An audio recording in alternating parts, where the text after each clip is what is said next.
Una candidata.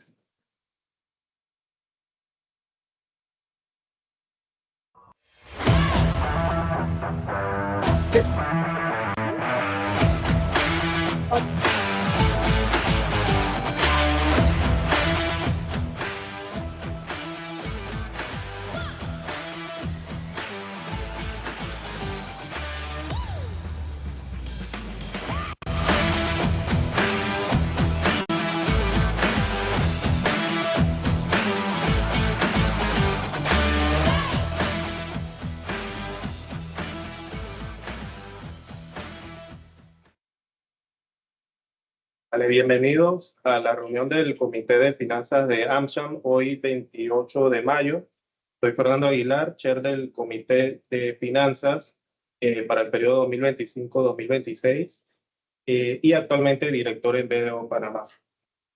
Antes de iniciar, quiero agradecer a los patrocinadores Platinum Leadership Circle y Gold, los cuales ustedes pueden encontrar en la pantalla.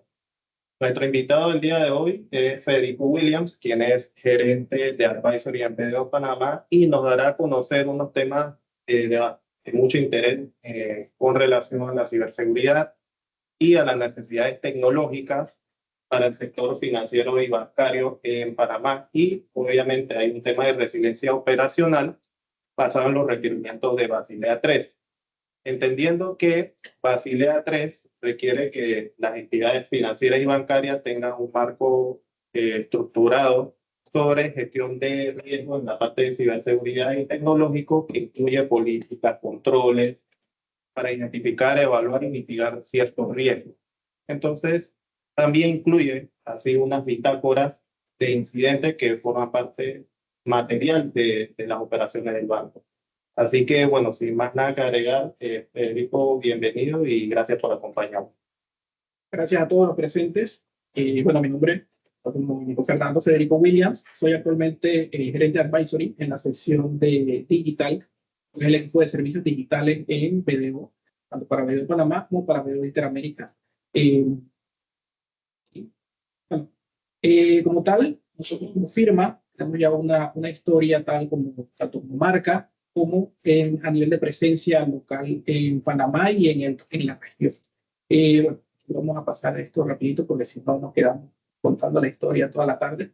Pero en sí, es básicamente compartirles un poco acerca de cómo nosotros nos consolidamos a través del tiempo como firma, una de las firmas más reconocidas en términos de servicios contables y servicios de consultoría.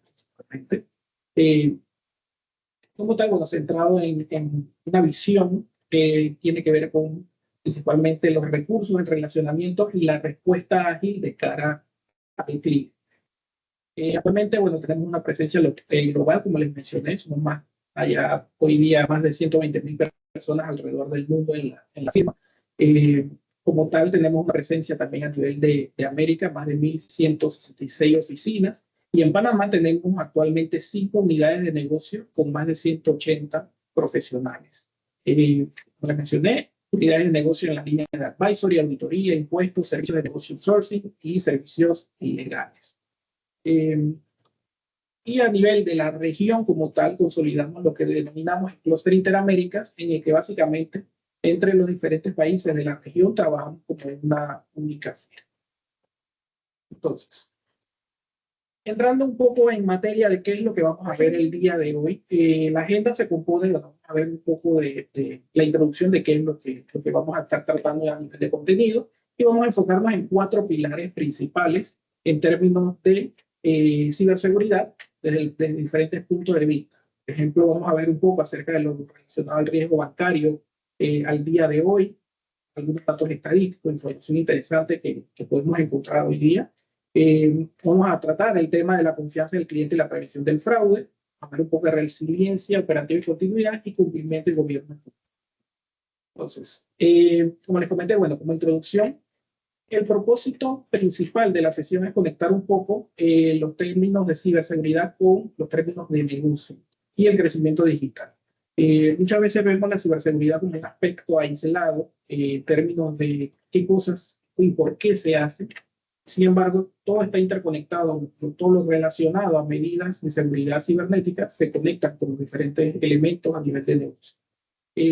Así que vamos a tratar de conectar un poco esos conceptos el día de hoy. Vamos a explorar un poco los riesgos emergentes que se están viendo en términos de ciberseguridad y cómo esto puede representar una ventaja competitiva en términos de cobertura de esos escenarios. Y también aterrizar un poco acerca de acciones que podemos tomar a nivel de vertical financiera, específicamente en términos de banca, con respecto a cosas que se pueden realizar o accionar de forma muy bien. ¿Por qué hoy día esto es importante? Este término es importante en términos de cumplimiento, en términos de que nosotros tengamos como organización una cobertura de este tipo de escenario. Básicamente, nuestros activos hoy día son digitales. Todo lo que nosotros manejamos como organización es digital. Todo lo que ya hoy día, digámoslo así, el dinero que se maneja en físico pasa de las cajas a la bóveda y todo lo demás, las transacciones, las operaciones, las relaciones con nuestro cliente son principalmente datos. Datos que de una forma u otra hay que proteger. El término de la confianza del cliente como tal es muy importante en términos de cómo nosotros vamos a dar respuesta a diferentes escenarios. Y como tal, el año 2025 marca un punto de inflexión en este tipo de escenarios, dada la evolución que está teniendo la tecnología, la evolución que están teniendo los mercados como tal. Entonces, el 2025 se transforma en un punto de inflexión. ¿Con qué respuesta saldremos hoy de esta sesión? Por ejemplo, cómo evoluciona el panorama de riesgo, qué mitos nos cuestan dinero. Hay ideas muchas veces en las organizaciones que por creer, digamos, que esa idea es cierta, nos cuesta un impacto económico, un impacto reputacional, cuando esa idea de alguna forma u otra se materializa o no se materializa como creíamos y se transforma entonces en un impacto de negocio. ¿Qué estrategias protegen la confianza del cliente sin fricción? Un poco acerca de ese concepto de la fricción con el cliente. ¿Cómo garantizar resiliencia operativa frente a ataques específicos? Por ejemplo, el ransomware, que es un tipo de ataque bastante común en las organizaciones hoy día, que causa cierto tipo de impacto. Y cómo combinamos el gobierno digamos, a nivel de cumplimiento y la cultura para que la defensa sea sostenible. Primer punto como tal es el panorama de riesgo bancario 2025. Algunos datos interesantes en torno a qué está pasando alrededor del mundo en la banca con respecto a la ciberseguridad. Por ejemplo, tenemos que 78% de las entidades financieras sufrieron al menos un ataque de ransomware en el último año. Tenemos una cifra muy alta en la que de alguna forma u otra una organización, a nivel de banca, 78% de las organizaciones recibieron un ataque de este tipo, ya sea a menor escala o a gran escala como tal, pero de alguna forma u otra se activaron las defensas en torno a este tipo de situaciones en el que el atacante secuestra los activos digitales de la organización a cambio generalmente de un rescate.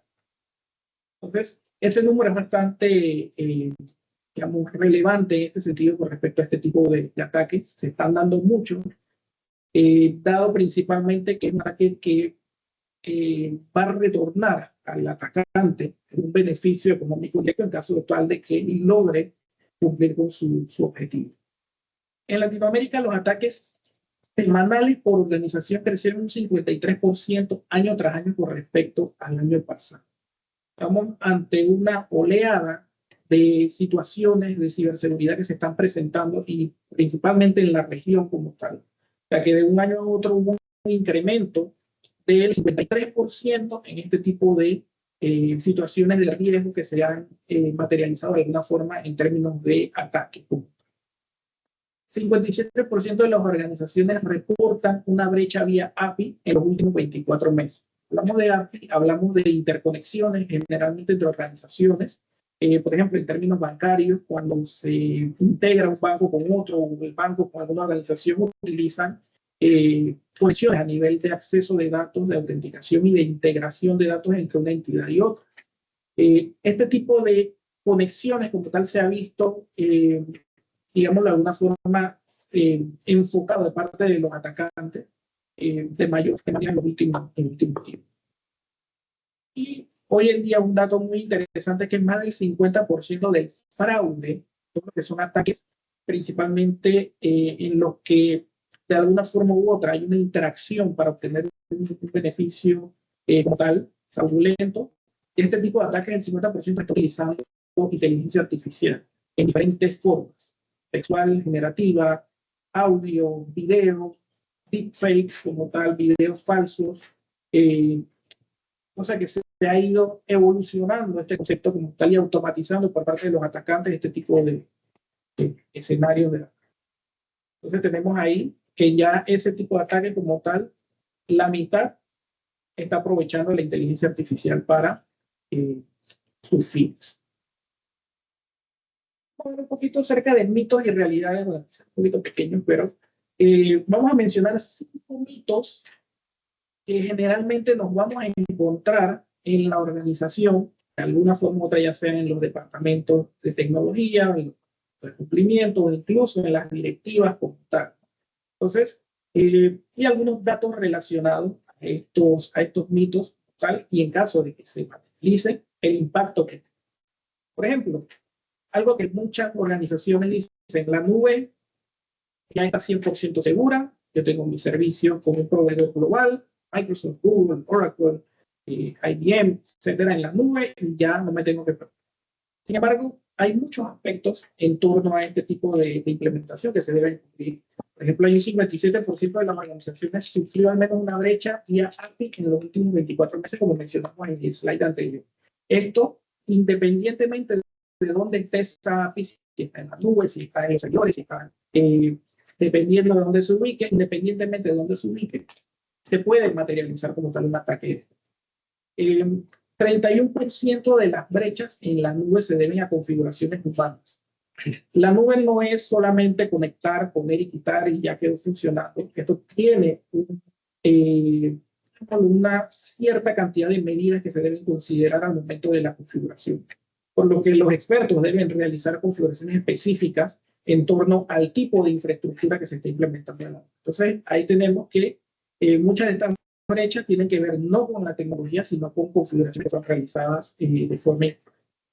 Y aproximadamente 1 de cada 2 incidentes se origina en, como mencionamos, en APIs mal protegidas o configuraciones erróneas. ¿Qué pasa cuando esto sucede? Impacto, multa regulatoria, fuga de clientes, freno a proyectos de digitalización, y la organización pierde la confianza en este tipo de implementaciones. Otro mito, otra creencia que tenemos es que la inteligencia artificial va a resolver todo. Esto nace generalmente cuando se adquieren muchas veces elementos tecnológicos de última generación, digamos, tecnologías que implementan inteligencia artificial como parte de sus componentes, por ejemplo, de evaluación a nivel de red, temas de firewalls, tecnologías en la nube como tal. Este tipo de tecnología como tal nos brinda, o de alguna forma el proveedor muchas veces nos da un cierto grado de confianza de que funciona en automático. La realidad es que hoy día los atacantes, los ciberdelincuentes como tal, también utilizan la inteligencia artificial como parte de los elementos de vectores de ataque, no solamente la inteligencia artificial del chat, sino inteligencias artificiales avanzadas que les permiten codificar, les permiten realizar ataques en tiempo real como tal, de una forma muy rápida. Entonces, ahí tenemos ese aspecto como tal. Otra de las creencias es que si cumplimos con la norma ISO, la norma NIST, otras normas regulatorias o voluntarias, que ya estamos cubiertos del todo. Esto es un factor que se debe tomar en consideración al momento de una digamos, medida de implementación. Elementos relacionados a la pérdida de datos, elementos relacionados a la continuidad operativa. Son muchos factores que influyen en que estas normas, de alguna forma u otra, cubran principalmente el factor humano. Entonces, una realidad es que, por ejemplo, el costo medio de una brecha, en el caso del Reino Unido, es aproximadamente 4.5 millones, pese a que una organización tenga certificación como tal. Gran parte de estos incidentes de ransomware, por ejemplo, detuvieron operaciones en organizaciones como tal, y de ahí entonces surge este principio de que aunque estemos cubiertos regulatoriamente, muchas veces hay muchos otros factores que se deben tomar en consideración en torno a la realidad particular de cada una de las organizaciones. Por ejemplo, otro de los mitos, que es un concepto muy conocido, y el Zero Trust, ya está implementado porque ahora usamos autenticación multifactor y ya estamos cubiertos. Muchas veces este tipo de implementación, este tipo de tecnología tiene, nosotros le decimos generalmente, es una cuchilla de doble filo, porque si de alguna forma u otra el usuario, la persona que está cubierta con este tipo de tecnología, se acostumbra o lo toma ya como, digamos, algo cotidiano, dada lo repetitivo que es este tipo de aspectos, se da un factor que se le llama fatiga de notificaciones o fatiga en el caso del multifactor, en el que ya yo veo la notificación y ya yo le doy a aceptar. Me sale al ratito, le doy a aceptar. Ya ni siquiera veo dónde viene la notificación, le doy a aceptar. Si este aspecto se da, por muchos grados, por muchas capas que yo tenga de protección, llega el punto en el que el usuario simplemente va dándole a aceptar, aceptar, aceptar y no está bien. Entonces ahí hay un riesgo como tal que se debe mitigar. Otro de los dichos o mitos que muchas veces se escucha es: el seguro cibernético cubrirá todas las pérdidas. A veces las organizaciones se despreocupan en cierto grado de algunas medidas que se deben contemplar, dado que tienen la confianza del colchón de que existe un seguro cibernético. Pero muchas veces las pólizas terminan absorbiendo una parte del costo, una vez materializada el escenario, cubren parte del costo. Por ejemplo, en términos de cifras, generalmente un 71% aproximadamente, pero todo el resto recae entonces en la entidad. Y no solamente el costo o la pérdida a nivel de transacciones o la pérdida de operaciones, como tal, o cosas que se hayan dado, digamos, en un caso de fraude, hubo que, bueno, así, se perdió una cantidad de dinero, listo, la póliza cubre esa cantidad de dinero. Pero la confianza de parte del cliente al saber que su organización de confianza, tal que creía que era su de confianza, incurrió en una falla de este tipo, ahí es el principal impacto que van a recibir las organizaciones a mediano y largo plazo, de tipo financiero. ¿Qué preguntas nos debemos hacer al momento de evaluar los temas o los términos de ciberseguridad en una entidad bancaria? La primera pregunta: ¿cuánto nos cuesta una hora de disponibilidad de banca digital? ¿Cuánto me cuesta a nivel operativo, a nivel transaccional, a nivel reputacional, que la banca en línea se caiga una hora? ¿Qué parte, otra pregunta que nos debemos hacer: ¿qué parte del ingreso depende de las APIs expuestas a terceros? Cuando hablamos de APIs expuestas a terceros, como mencionamos más temprano, estamos hablando de interacción entre bancos. ¿Qué parte de mi ingreso depende de las transferencias bancarias, por ejemplo? ¿Qué parte de mi ingreso depende de la interacción por parte de los clientes que hacen de alguna forma u otra transacciones a través de sistemas automatizados? Entonces tenemos ese factor a tomar en consideración. Otra pregunta que debemos hacernos, por ejemplo: ¿quién eleva una alerta si mañana aparece un deepfake de nuestro CEO? En un punto dado se da el escenario de que apareció un video del CEO del banco promocionando una criptomoneda, promocionando un producto o algo que... ¿Cómo damos respuesta a ese tipo de situación, por ejemplo, en términos de redes sociales, en términos de noticias? Si estamos preparados a nivel de comunicación, por ejemplo, para reaccionar ante ese tipo de escenario. El video puede salir a las 9 de la mañana y si a las 11 nosotros no damos respuesta, las personas que vayan cayendo, eso se va haciendo una bola de nieve. Entonces, si tenemos ese tipo de planes de mitigación, no solamente si tuve una alerta en el firewall, sino una alerta de este tipo de situaciones a nivel de ingeniería social. Otra pregunta que generalmente nos debemos hacer: cada cuántos meses probamos el plan de continuidad ante el ransomware? Por ejemplo, como mencionamos antes, el ransomware es un tipo de ataque no solamente dañino a nivel operativo, sino dañino a nivel también de negocio, de dinero y de reputación. Entonces, cada cuánto tiempo nosotros estamos realizando un plan de continuidad ante un tipo de escenario como este. Si mis operaciones paran o si de alguna forma u otra tengo que hacer una restauración, por ejemplo, de mi sistema. Otra pregunta importante, ¿qué KPI de ciberseguridad ve hoy la directiva? Realmente la ciberseguridad es un tema que se trata muchas veces a puertas cerradas en el Departamento de Tecnología. Sin embargo, este es un tema que debe trascender a nivel organizacional en muchos otros sectores de la organización o áreas de la organización, principalmente desde el punto de vista de la directiva. Porque cuando se toman decisiones, como tal, se deben tomar en consideración este tipo de.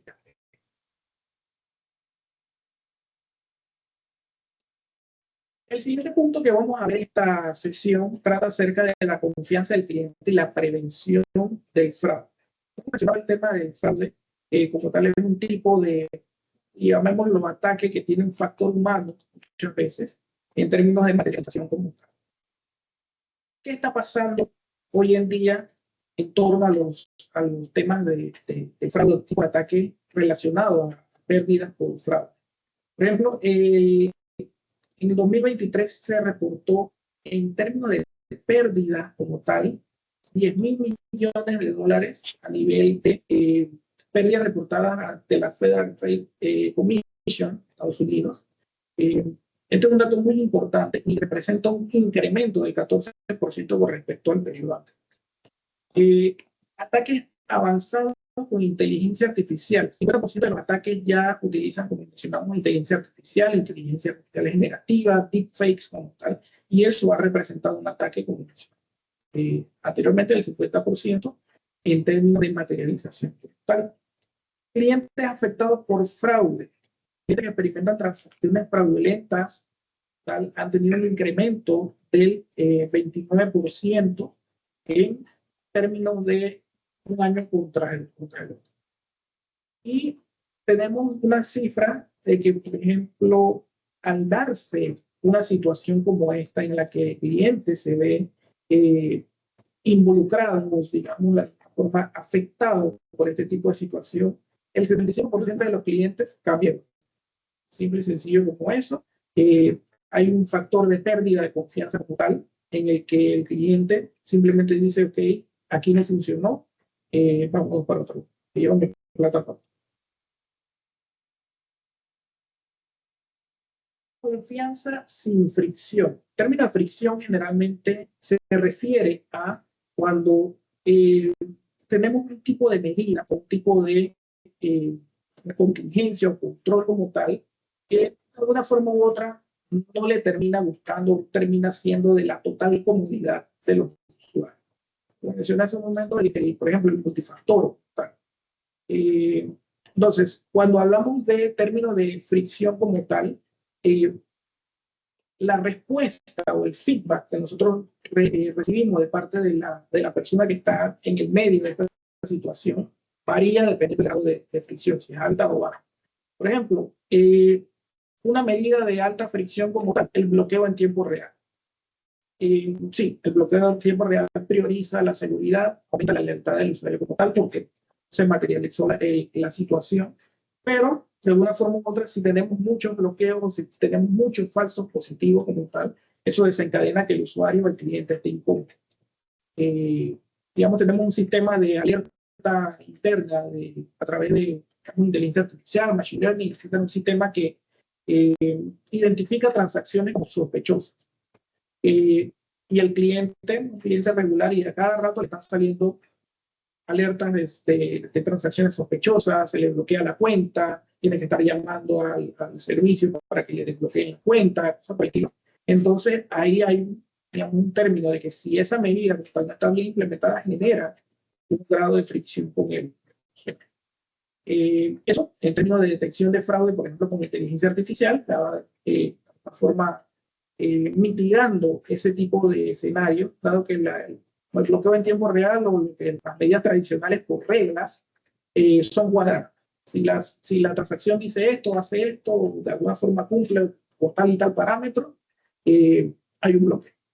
Por el caso tal, por ejemplo, con sistemas que utilizan inteligencia artificial para identificar este tipo de transacciones, ya tenemos factores que son más abiertos en términos de evaluar el contexto general de la situación, evalúa el comportamiento del cliente antes de levantarle un bloqueo, ve que a este cliente ya se le han hecho falsos positivos por este tipo de transacción, no vamos a bloquearlo, vamos a pasar acá una alerta. Eso por el estilo, ya sistemas un poco más inteligentes en ese término de identificación automatizada de fraude.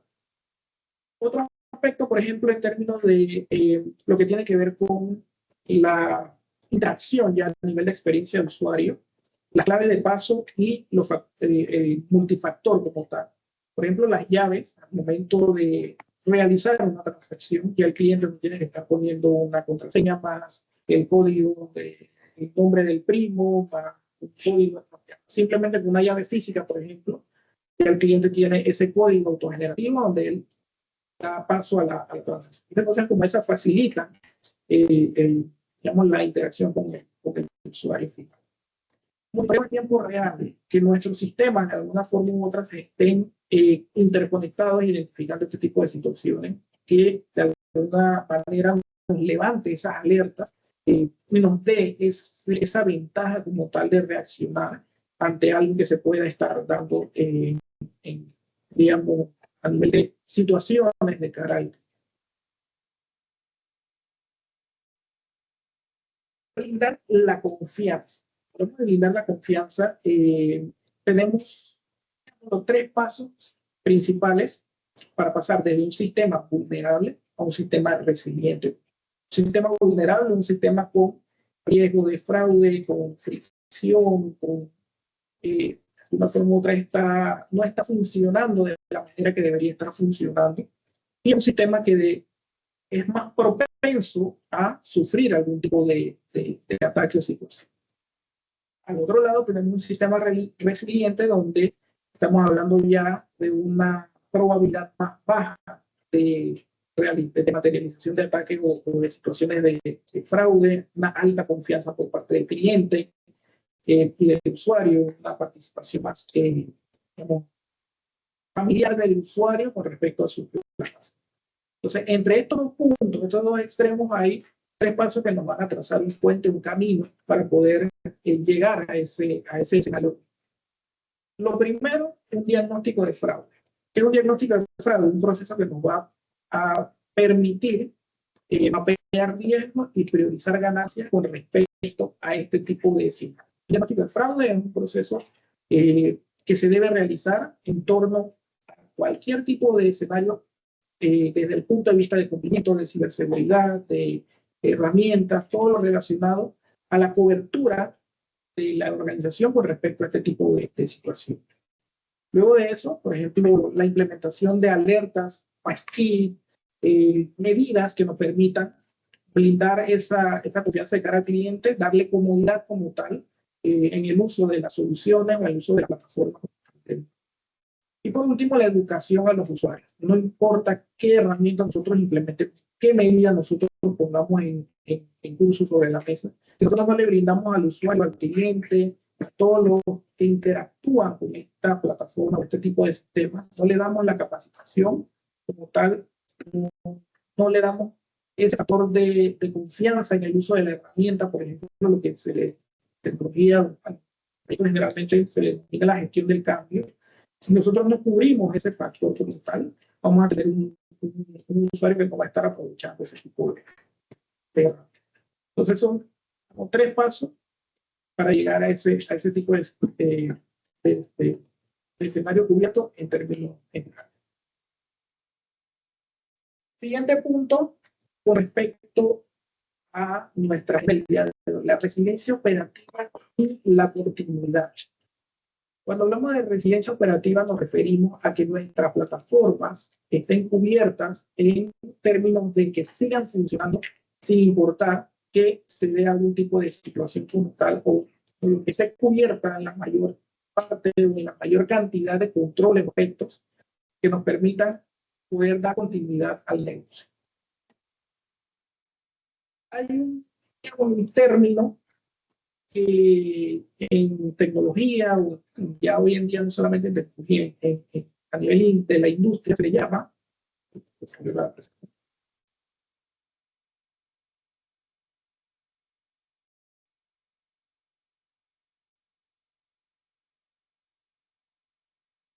término que a nivel de tecnología o a nivel de la industria se le llama el silencio digital.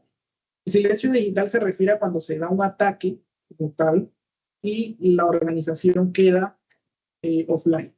La organización queda offline, no se sabe qué está pasando, no hay comunicado, no hay, digamos, una situación como tal de comunicación bidireccional con, ya sea con el cliente, con los reguladores. Entonces, el silencio digital es que no sabemos qué está pasando. Entonces, cuando este tipo de situaciones se da, un ataque se materializó, un ransomware, cualquier tipo de escenario, lo primero que tenemos es la interrupción a nivel de plataforma, a nivel de servicio. Digamos, se experimenta ese escenario, se cayó en línea, se cayeron las operaciones, no hay API disponible para hacer transacciones, los servidores se cayeron, se bajaron con seguridad, cualquier tipo de escenario como tal de control. Generalmente este tipo de situación genera una pérdida financiera, que normalmente se va contabilizando por hora. Los bancos y las instituciones financieras, cuando sucede esto, pierden en promedio 5 millones de dólares en términos de estadístico como tal, a nivel global, cuando hacer los estudios pueden pensar. Pero básicamente esta es la cifra que se estima en términos de promedio de cuánto puede estar perdiendo. Lo varía dependiendo del tipo de vertical, el tipo de nicho de negocio, el tipo el tamaño como tal de la organización. Pero en promedio esa es la cifra, mucho más puede ser mucho. En términos de interrupciones o pérdida anual como tal, las organizaciones pueden estar perdiendo hasta 152 millones de dólares al año en términos de pérdidas como tal por interrupciones no planificadas. Que estuvimos offline porque pasó algo y nos tocó desconectar, apagar y quedamos, o tal vez no se vieron comprometidos los datos, no se vieron comprometidos los servidores, pero la red estaba comprometida de alguna forma que estábamos investigando y como no teníamos un plan preciso, esa investigación demoró y eso puede entonces tomar ese impacto. La principal causa de este tipo de ataques generalmente son ataques. En el caso, bueno, secuestran los servidores, quedan bloqueados, quedan cifrados, hay que levantar los servidores, por ejemplo, desde los backups, las máquinas del usuario pueden estar comprometidas, no sabemos qué máquina está infectada y de dónde salen los archivos que están infectando a las demás máquinas. Son situaciones bastante complejas a nivel de tecnología, que tienen sí sus procesos de mitigación y de control en caso tal de términos de respuesta como tal, pero sí, generalmente en el promedio como tal, un ataque ransomware puede llevar hasta 24 días de inactividad a una organización. Ha dado casos en los que atacaron a la organización, se bloquearon todos los servidores, cuando fueron a levantar los respaldos también fueron cifrados porque estaban en el mismo data center y no estaban separados, todo está comprometido, tuvieron que ir a buscar otros respaldos, por ejemplo, almacenados en cintas magnéticas, para respaldos más viejos, eso toma más tiempo de restauración, hubo que recrear la red completa, recrear toda la infraestructura, virtualización, etc. Entonces, ese tipo de recuperaciones muchas veces toma bastantes días de inactividad e incluso ha sucedido que no solamente a nivel de la organización, el centro de datos sino del proveedor como tal, al propio proveedor lo atacaron y lo comprometieron, que entonces el proveedor afectado y todos sus clientes afectados del mismo. Entonces, ese tipo de situaciones como tal se dan. De planes en papel a resiliencia real. Por ejemplo, en el mercado, está la realidad entre el año pasado y lo que va del año 2025, se estima que solo el 54% de las organizaciones tienen un plan de recuperación documentado. ¿Qué nos dice? Que el resto de las organizaciones simplemente le toca improvisar al momento de que se da un ataque. Ese es un aspecto como tal que se ha evaluado, se ha cuantificado en términos de cómo están posicionadas las organizaciones hoy en día. Menos del 7% logra volver a operar en menos de 24 horas tras un ciberataque. Este tipo de escenario, donde estamos en más de cierto tiempo, definitivamente acarrea impacto tanto a nivel regulatorio, porque podemos sufrir de multas parte del ente regulador por no estar procesando transacciones, por ejemplo, en interacción con los bancos. Podemos estar teniendo pérdida de cuota de mercado, la gente hablando de qué está pasando, se cayó el banco, no está procesando ACH, no está procesando banca en línea, en las cajas, en la sucursal del sistema. Ese tipo de escenarios de reputacionales definitivamente impactan en una pérdida de mercado. Otro aspecto también a considerar, como mencionamos hace un momento, en escenarios donde se materializa un ataque de ransomware, realmente el 96% de los ataques de ransomware ya busca cifrar los backups también. Ya saben que los backups es la forma de recuperación. Muchas veces la organización, digamos, de alguna forma u otra no cuida ciertos aspectos, se infectó todo, pero no les preocupa porque pueden restaurar los backups rápidamente y ese es su plan de recuperación. Más allá de implementar medidas que eviten la materialización del ataque, se enfocan en medidas de recuperación. Entonces, si esa medida de recuperación falla, ahí es donde se pone interesante la cosa, ¿no? Entonces, sin respaldo, como tal, que se encuentren fuera de los límites de la plataforma de infraestructura, la recuperación no se va a dar. Bancos con backup inmutable más simulacros trimestrales recortan el tiempo de recuperación de semanas a horas. Aquí es muy importante, aspectos de simulación, los simulacros, el estar constantemente validando que los sistemas se pueden recuperar en el tiempo que nosotros creemos que se pueden recuperar.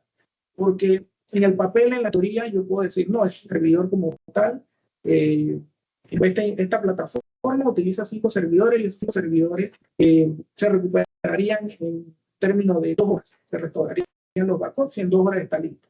Pero de repente cuando hacemos la prueba, cuando se da lamentablemente la situación, nos damos cuenta que hay un cuello de botella en el tráfico de red, de la comunicación entre el sitio donde están los respaldos y donde nosotros tenemos que restaurarlo, o hay una situación de espacio en disco, o hay una situación de diferentes factores que se pueden dar que nos pueden terminar ralentizando ese proceso que se hubiese podido evitar si hace 3 meses hubiese hecho la de recuperación de esos servidores como tal para ver si esos backups funcionan. Trágicamente, que cuando restauro el backup me dice que el archivo está completo. Entonces, cosas como esta nos permiten tener esa continuidad operativa y ahorrar gastos en situaciones tal que se pueden prevenir.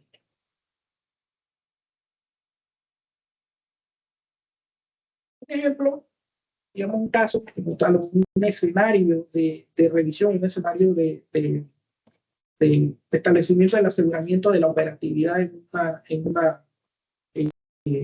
una organización. Realmente en un término hasta el 90 días nosotros podemos estar garantizando que ciertos aspectos se mejoren y se cumplan. Realmente en un término, por ejemplo, el primer paso, un assessment inicial. Evaluar cómo están los planes de continuidad, cómo están los puntos de recuperación, los puntos de tiempo como tal. ¿Qué dicen nuestros contratos con los proveedores? A veces nosotros tenemos un término, alguna forma establecido con el proveedor a nivel de contrato y no nos hemos dado cuenta que el tiempo de respuesta tal vez no va acorde a nuestro plan. Como, es decir, se da la situación, necesitamos restaurar un backup, que el proveedor me facilite un incremento en el enlace de red. No, resulta que el proveedor en su contrato dice que su tiempo de respuesta para ese tipo de caso es de 24 horas. ¿Y ahora qué yo hago con ese escenario? Rogarle a ver si me puede dar prioridad en términos de efectivamente es un proveedor que no va a volver a ser proveedor a corto plazo, pero y se da el escenario de que el proveedor no tiene a la persona o no tiene los recursos, o de forma u otra, eso está establecido que en 24 horas el tiempo de respuesta para que él reaccione. Pero para mí, ese tiempo de respuesta no funciona. Entonces, revisar esa parte de los contratos, tal como. Segundo paso, implementar backups y segmentación de red. Por ejemplo, en términos de, mencionamos, establecer que esos backups estén aislados de nuestra infraestructura que pueda afectarse de alguna forma u otra. Y así mismo segmentar a nivel de red. Entonces, este tipo de cambios se realizan, digamos, en términos de implementación generalmente en la infraestructura es cuando se identifica que hay un gap.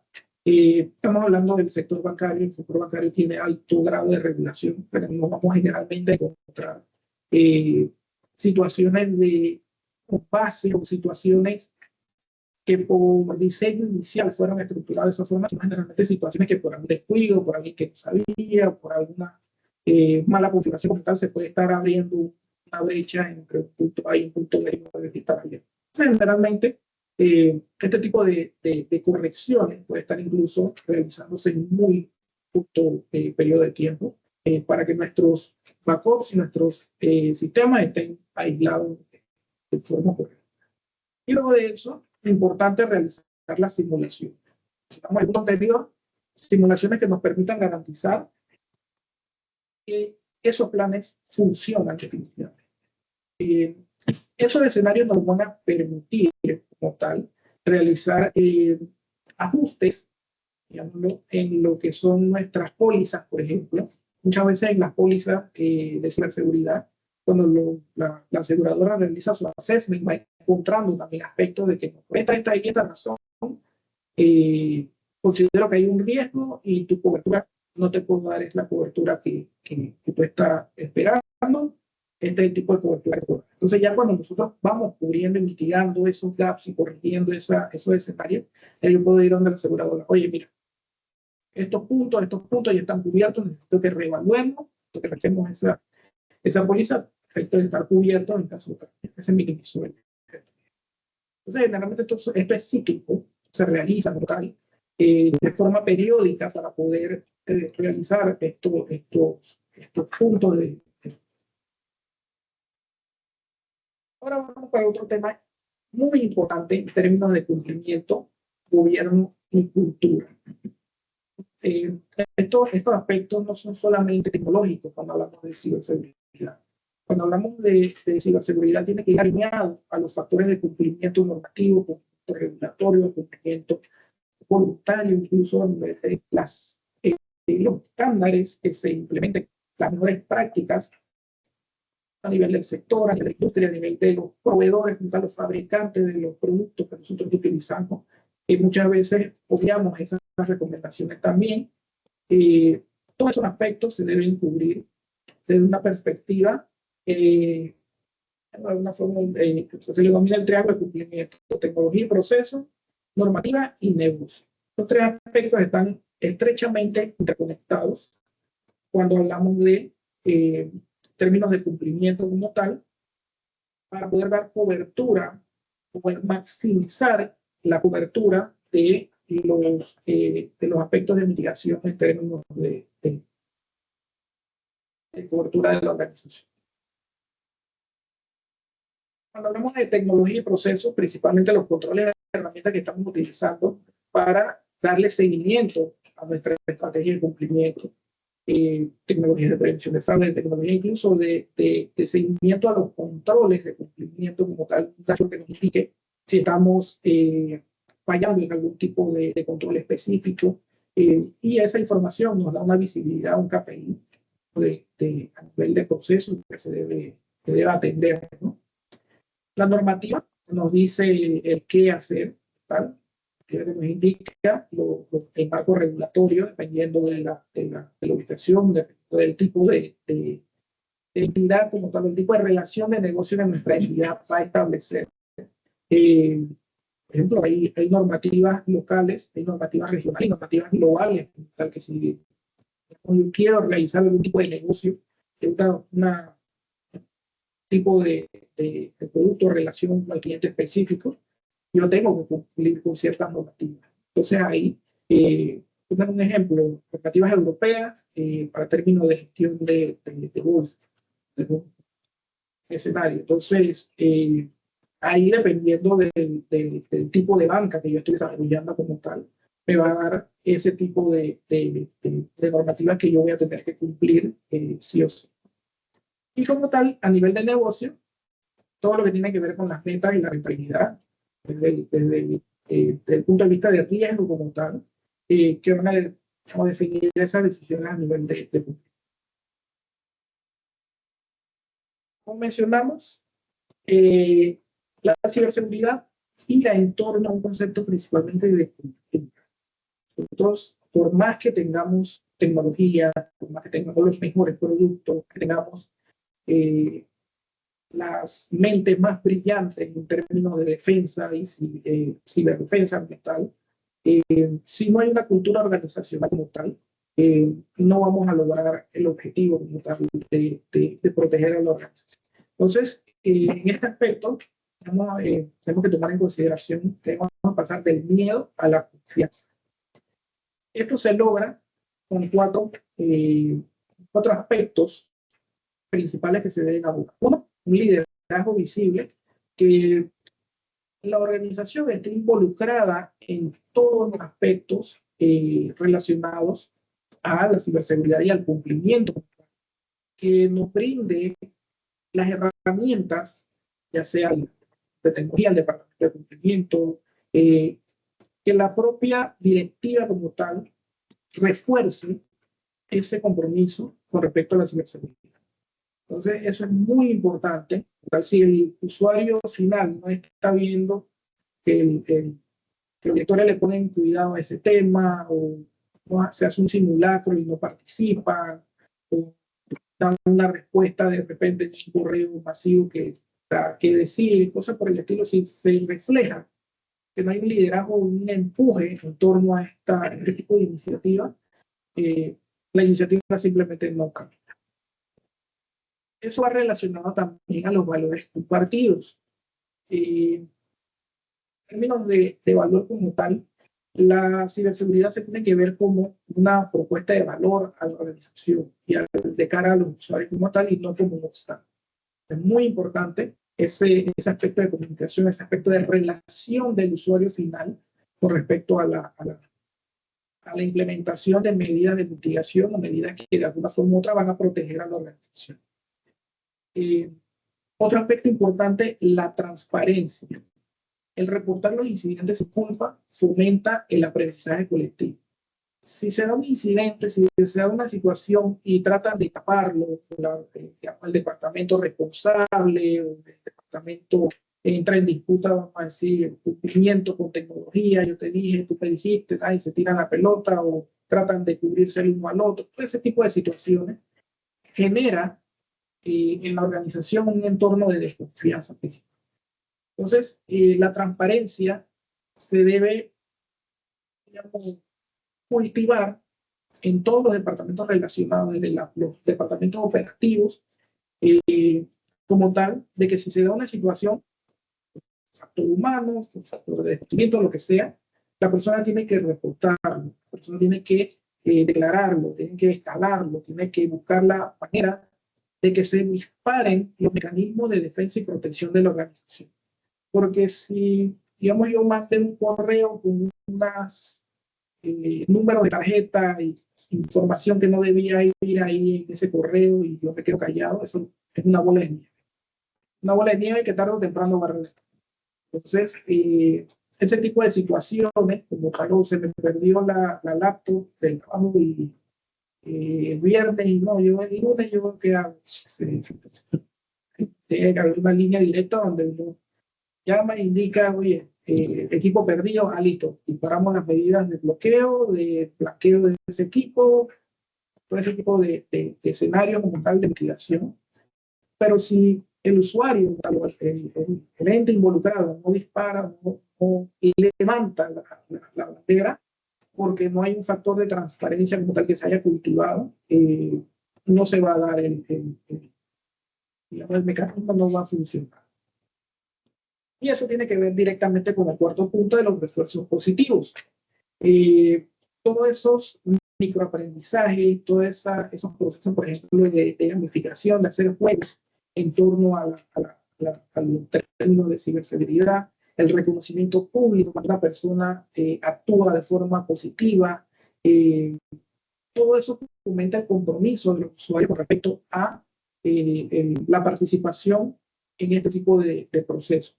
Entonces ahí es muy importante dentro de las organizaciones desarrollar esa cultura también de refuerzo positivo para los usuarios. Es decir, se hizo una campaña de simulacro de phishing, por ejemplo. Esta campaña duró 6 meses. Los que se han mandado de esos 6 meses, unos 24 correos de intento de ataque de diferentes formas, de diferentes maneras. Y en la estadística nos dice, oye, hay 5 personas en toda la organización que no cayeron a ninguno de los ataques. Total, y los reportaron, hicieron el proceso a esas personas, hay un reconocimiento. Entonces eso va motivando e incentivando en términos de organizacionales, en términos de cultura. Cuando hablamos de cumplimiento y cultura, generalmente vamos a hablar también de un, digamos, un proceso de madurez. Proceso de madurez en el que nosotros podemos clasificar en 3 etapas: inicial, gestionado y optimizado desde el punto de vista de proceso. La característica clave principalmente cuando estamos iniciando este tipo de implementación, este tipo de proceso como tal, que tenemos políticas dispersas, hay un enfoque reactivo como tal, que si sucede algo ahí yo tengo ya el plan, listo, está bien. Pero digamos, de alguna forma es lo básico, lo mínimo como tal que me pide la regulación, lo mínimo que me pide la marca, lo mínimo que me pide el aspecto de cumplimiento como tal. Entonces ahí, realmente el principal o el siguiente paso es uno, hacer un inventario normativo, designar a los owners como tal, personas que de alguna forma u otra tomen la bandera en ese aspecto de esos procesos de gobierno, de ciberseguridad como tal, y ahí entonces ir evolucionando ese aspecto, ¿no? Siguiente nivel gestionado como tal, estamos hablando ya de políticas estándar, métricas básicas, ya tener entonces una estructura un poco más definida en términos de crecimiento y cultura. Y asimismo, tenemos entonces, vamos integrando como tal KPIs al tablero del consejo. Ya tenemos KPIs que nosotros podemos presentar a nivel de directiva, a nivel de tomadores de decisiones con respecto a aspectos de cumplimiento, aspectos de cultura en torno a ciberseguridad. Y una vez llegamos al último nivel, estamos hablando ya de un proceso que involucra mejora continua, ya tenemos simulacros regulares, ya tenemos una cultura como tal en la que la propia gente está ya participando con respecto a los aspectos de cumplimiento. Ya no es una obligación, ya se transforma entonces en un aspecto de parte de la operación como tal de la organización. Entonces ahí nos queda más que nada automatizar ya nuestros reportes regulatorios, expandir información a proveedores, ya podemos ir pensando un paso más adelante con respecto a nuestras políticas de cumplimiento. Y eso como tal, bueno, es el contenido que tenía para compartirles el día de hoy. Me gustaría escucharles, saber preguntas, qué les ha parecido como tal, dudas al respecto de lo que hemos conversado el día de hoy. No sé si en el chat tenemos la pregunta ya, pero sí, si tienen alguna pregunta al respecto, con mucho gusto, estoy para decirles nada. Gracias, Federico, por compartir esta información que es sumamente valiosa para todos los miembros de este comité. Y que de seguro es y será de interés para todas las entidades financieras y bancarias en Panamá, incluyendo la región también, porque se necesita conocer todos estos temas de ciberseguridad, necesidades tecnológicas y más para el sector financiero que maneja datos. Entonces, tal cual como menciona Federico, si en el canal del chat tiene alguna duda, por favor nos lo hacen llegar. Evidentemente, también los que están aquí presentes pueden hacer su comentario o generar su consulta, ¿verdad? Y yo estoy muy seguro que Federico nos estará brindando su perspectiva con relación a ese tema. Yo iniciaría con una pregunta, vamos a decir, básica, que es, el riesgo en una entidad financiera o bancaria que es el riesgo reputacional. Evidentemente es mucho más marcado en los bancos que en otro tipo de industria. Pero ahora bien, ¿eso cómo se relaciona con la pérdida principalmente de datos? No solamente la parte operativa, que es nuestros clientes, información relacionada a inversiones, sino también por otras áreas, como, ejemplo, información del personal, del proveedor. Entonces, ¿cómo podemos de alguna forma generar esa resiliencia para poder mitigar ese riesgo? Muy buena pregunta. Cuando se da una situación o escenario como tal en el que se materializa el riesgo y se da una incidencia de ciberseguridad, un ataque como tal, muchas veces hay pérdida de datos, que puede ser pérdida de datos a nivel transaccional de cliente, puede ser datos a nivel operativo como tal, información interna de la organización, información estratégica, información que de alguna forma u otra el atacante puede obtener ventaja de esa información y vendérsela a algún interesado, a un tercero como tal, que el antifaz también en ese aspecto de percepción negativa en este tipo de situaciones, ¿no?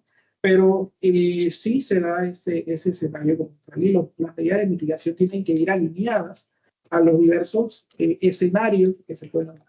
A nivel de pérdida de información estratégica, nosotros como organización respondemos eh, a ese escenario principal, comunicación abierta, más o la transparencia con el regulador, con el cliente, por ejemplo, tuvimos una pérdida una base de datos relacionada a tarjetas de crédito que puede ser explotada. A eso, lo primero hay que atacarlo, hay que comunicarlo y luego atacarlo en términos de mitigación. Entonces, son muchas aristas, son muchos aspectos de cómo abordar una situación de este tipo, pero sí van alineadas a los aspectos de cumplimiento que mencioné. Vale. Banco chico, banco grande, o banco de consumo y banco corporativo. Las necesidades digitales normalmente pueden ser diferentes. Normalmente la tendencia es verlo, la necesidad digital como si el banco grande lo tiene, yo como banco chiquito o como banco de otro tipo de industria, por ejemplo, corporativo o de inversión, debo tener. ¿Es así o tengo que ajustar esas necesidades digitales en base a mi operación? Las necesidades digitales se deben ajustar eh, principalmente a los requerimientos. Uno, el requerimiento normativo, dos, el requerimiento de negocio, y tres, el requerimiento de operativo. No hay una fórmula, digamos así, de funcionamiento, pero sí hay un baseline, una base como tal que se debe tomar en consideración al momento de consolidar nuestra plataforma, al momento de elegir, por ejemplo, el core bancario. Porque tenemos casos en los que se tiene un banco chico que está muy cubierto en términos de productos, escenarios, procesos, etc. Tenemos un banco grande que pensaríamos que tiene mucho más, digamos, recorrido en este sentido, más herramientas, más mecanismos, pero cuando entramos y nos damos cuenta de qué es lo que hay dentro del banco grande, encontramos que hay 4 bancos chiquitos que se unieron y que se han ido fusionando, y esos sistemas están, uno se migró a la mitad, el otro medio que se sigue utilizando, se implementaron medidas de cumplimiento que en este sistema principal lo cubren y el otro quedó pendiente. A veces hay bastante escenarios como tal, pero no hay tampoco en términos de relación directa del tamaño del banco a los mecanismos o a las soluciones digitales que digamos, le dan respuesta. Vale, gracias. Y bueno, yo creo que nos vamos a salir un poquito del contexto también del sector bancario porque, a ver, no solamente la banca maneja temas de ciberseguridad, por ejemplo, industrias de consumo que son relacionados a e-commerce. Entonces, hay un tema relacionado allí de comparar el e-commerce con las necesidades de tecnología del sector bancario. Definitivamente, el sector e-commerce es uno de los sectores que brinda mayor información como resultado.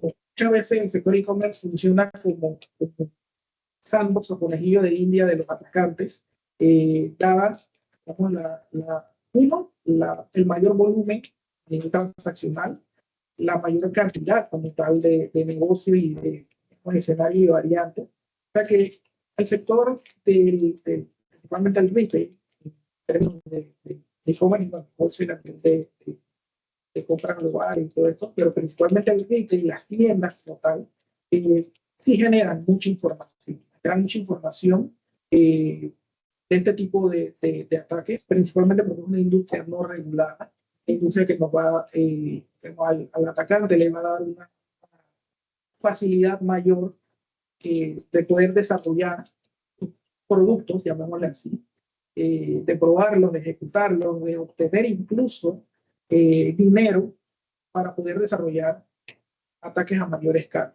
Ataques, digamos, un atacante puede estar haciéndose una cantidad de dinero, digamos, en un año en ataques de e-commerce y después ya con ese dinero puede recurrir a recursos de infraestructura que le va a servir para vulnerar un banco.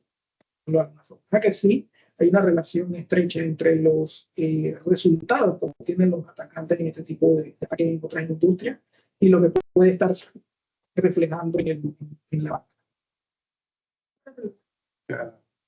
De pronto, como que me queda la duda de qué pudiera ayudar a construir estas culturas resilientes, que me gustó el término. O sea, es un tema más que los equipos de ciberseguridad tienen que evolucionar y el talento que necesitan es diferente al que de pronto existe hoy.